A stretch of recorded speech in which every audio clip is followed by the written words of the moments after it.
So here I have another shape comprised of booleans, and we see that if I'm in Hops tool, by holding down Control and hovering over the dots, we can see all the shapes that these are comprised of. So in the event that I want to smooth this, if I were to say press Control tilde and go in my helper and click on smooth, we see that it has no effect. We see that having auto smooth off and on really has an undesired effect. Really the goal is to smooth the cutters that comprise of this. So if we were to bring back each cutter and then go into helper and click smooth, we see that that rectifies the shading issues.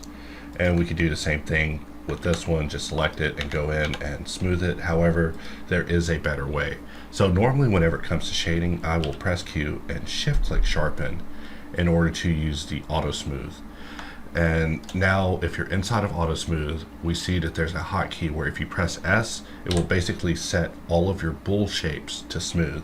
So in the event that you need to keep your shape non-destructive, but perform smoothing on all of your flat shaded objects, just pressing S inside of Autosmooth will make them all smooth shaded. So this is something I've awaited for a while, and I'm happy to see it now a thing inside of HardOps.